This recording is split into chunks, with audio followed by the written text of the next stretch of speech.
हाँ जी, welcome back guys. Copywriting कोई एक ऐसी स्किल नहीं है जिसमें आपने एक बार इस स्किल को सीख लिया और उसके बाद आपको अपने ऊपर कोई मेहनत करने की जरूरत नहीं है। ये एक ऐसी स्किल है जहां पर रेगुलर बेसिस पर आपको अपने आप को पॉलिश करते रहना पड़ेगा, मेहनत करते रहने पड़ेगी, जिससे कि आपकी जो कॉपीराइटिंग की स्किल्स हैं वो और बेहतर हो सके और आप इस फील्ड में बेहतर कर सकें।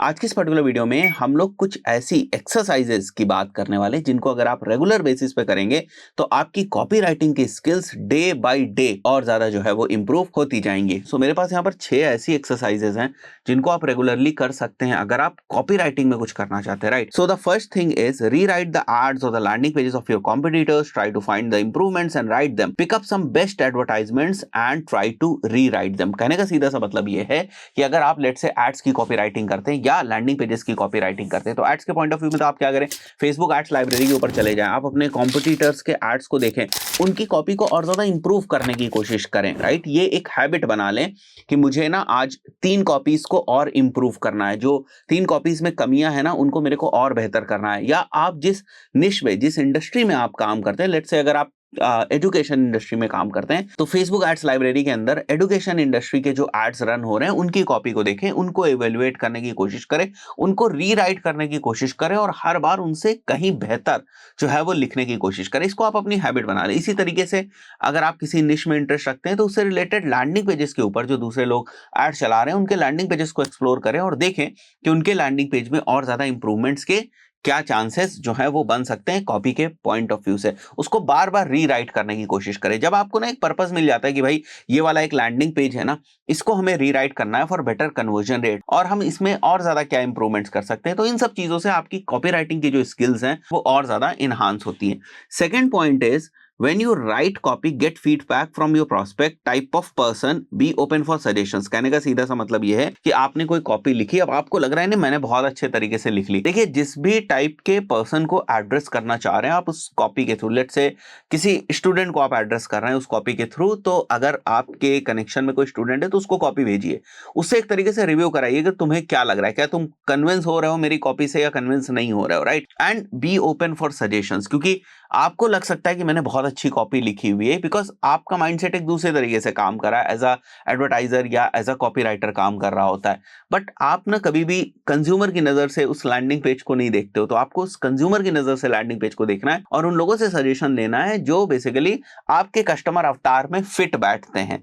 उन लोगों से बात करें, उन लोगों को दिखाएं अपना लैंडिंग पेज और उनसे एक तरीके से एक जनरल रिव्यू या ऑडिट कराने की कोशिश करें। बड़े टेक्निकल लेवल पर ऑडिट नहीं, एक जो जनरल एक ऑडिट होता है वो एक ऑडिट कराने की कोशिश करें कि उनको ये पेज कैसा लग रहा है, इसका लुक एंड फील कैसा लग रहा है, राइट? क्या पेज कन्विंस कर पा रहा है उनको या नहीं, इस टाइप की बेसिक जो रिव्यू होता है उसको कराने की कोशिश करें। थर्ड एक्सरसाइज जो आप अपनी फील्ड में रहते हुए कर सकते हैं, that is always try to create variations, don't just stick to one option. जैसे फॉर एग्जांपल अगर आपको किसी लैंडिंग पेज की हेडलाइंस लिखनी है तो आप क्या करें, आप शुरुआत से ही 2-3 हेडलाइंस लिखें और उनको फिर कंपेयर करें कि ये हेडलाइन ठीक लग रही, कि ये हेडलाइन ठीक लग रही, कि ये हेडलाइन ठीक लगी। बाकी के जो एलिमेंट्स हैं उनके साथ मेरी हेडलाइन नंबर 1 ठीक तरीके से जो है वो कोप अप कर रही है, हेडलाइन 2 ठीक तरीके से जा रही है, हेडलाइन ठीक तरीके से जा रही है। कोई भी चीज जो आप कर रहे हैं, जो इंपॉर्टेंट एलिमेंट्स है आपके लैंडिंग पेज में या एड कॉपी, जैसे फॉर एग्जाम्पल आपका कॉल टू एक्शन है, तो कभी भी एक कॉल टू एक्शन पर रिलाई ना करें, शुरुआत से ही 3-4 ऑप्शन जो है वो कॉल टू एक्शन के लेकर चले, ताकि जब टेस्टिंग के अगर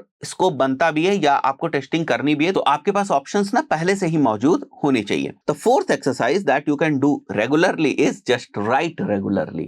ऐसा नहीं है ठीक है आज एकदम से शौक चढ़ा कि कॉपी राइटिंग करनी है और 10-15 एड्स आज ही लिख डाले और उसके बाद गायब हो गए 2 महीने तक, ना कभी एड कॉपी लिख रहे हैं ना कुछ कर रहे हैं, right? So it's very important कि आप उस चीज में रहें, रेगुलरली रहें, तभी आपको ना बहुत सारे डिफरेंट डिफरेंट जो है आइडियाज हैं वो आते हैं। क्योंकि अगर आप अपने आप को कट ऑफ कर लेंगे तो बहुत सारे आइडियाज नहीं आएंगे। जैसे फॉर एग्जांपल अगर मैं एड्स में हूं या मैं एड्स में इंटरेस्ट रखता हूं तो मैं रोड पर भी चल रहा होता हूं ना, तो मुझे कोई बिलबोर्ड्स वगैरह दिखते हैं या मुझे कोई होर्डिंग्स वगैरह दिखती है तो मैं उसको रिलेट करता हूं, इस टाइप की कॉपी हम भी बना सकते हैं, इस टाइप के एड्स हम भी बना सकते हैं। या मैं किसी भी एडवर्टाइजमेंट को देखता हूं तो मैं उससे रिलेट करता हूं खुद को, वाई? बिकॉज मैं वही चीज दिन भर कर रहा हूं, मैं उसी में जी रहा हूं, राइट? सो आप भी ना अगर कॉपी राइटिंग करना स्टार्ट करते हैं तो फिर रेगुलरली लिखिए।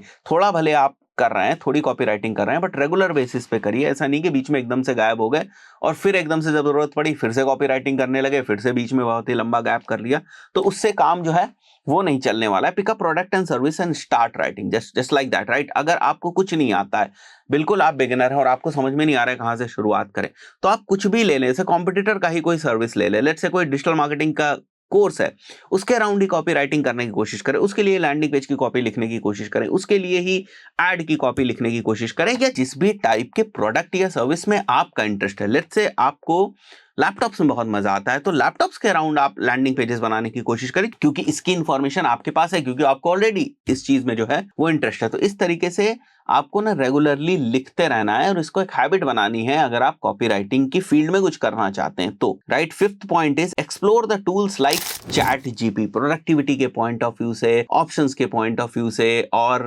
ज्यादा जो है ना प्रोडक्टिविटी के पॉइंट ऑफ व्यू से, डिफरेंट डिफरेंट ऑप्शंस को एक्सप्लोर करने के पॉइंट ऑफ व्यू से आपको ऐसे ना एआई राइटिंग के जो टूल्स हैं उनका सहारा लेना पड़ेगा, सो दैट आप ना जो अभी अपने दिमाग में प्रोसेस कर रहे हैं ना उसके बियॉन्ड जाकर भी नए नए ऑप्शंस, नए नए अपॉर्चुनिटीज को अपने सामने देख पाए और उसके अकॉर्डिंग जो है वो काम भी कर पाए। The sixth exercise that you should do regularly in the field of copywriting is, if possible, join any copywriting group. Facebook पे बहुत सारे copywriting के ग्रुप्स हैं, उनको आप ज्वाइन कर सकते हैं। डिस्कॉर्ड के ऊपर बहुत सारी कम्युनिटीज हैं, उनको आप ज्वाइन कर सकते हैं, या टेलीग्राम के ऊपर बहुत सारे अगर ग्रुप्स हैं तो उनको ज्वाइन कर सकते हैं। कोई प्राइवेट कम्युनिटी है उसको ज्वाइन कर सकते हैं अगर आपको इस फील्ड में इंटरेस्ट। वहां से आपको different different angles, different different approaches जो हैं वो पता चलती हैं। एंड कॉपीराइटिंग ना काफी रियल लाइफ से कनेक्टेड फील्ड है, मतलब आप क्या फील करते हैं उसके अकॉर्डिंग आप बेहतर कॉपी लिख सकते हैं, या क्या देखते हैं आप उसके अकॉर्डिंग आप बहुत बेहतर जो है वो कॉपी लिख सकते हैं। तो किसी दूसरे के परसेप्शन को एनालाइज करके या उसके परसेप्शन के बेसिस पे आप अपनी कॉपी लिख सकते हैं। तो इट इज वेरी इंपॉर्टेंट कि आप दूसरे के परसेप्शंस को समझने की कोशिश करें, दूसरे लोगों के जो आइडियाज होते हैं उनको समझने की कोशिश करें। उसके लिए आपको किसी कम्युनिटी वगैरह में जो है वो ज्वाइन होना पड़ेगा। तो ये सारी चीजें ना, इनको आप रेगुलर समझ लें, इनको आप ऐसा समझ लें कि ये कॉपी राइटिंग एक्सरसाइजेज हैं जो आपको बेहतर कॉपीराइटर बनाने में मदद करेंगी। आशा करता हूं वीडियो आपको पसंद आएगा। वीडियो पे पहली बार आए तो वीडियो को लाइक कर दें और चैनल को सब्सक्राइब कर लें। मिलते हैं नेक्स्ट वीडियो में। Till then, good bye.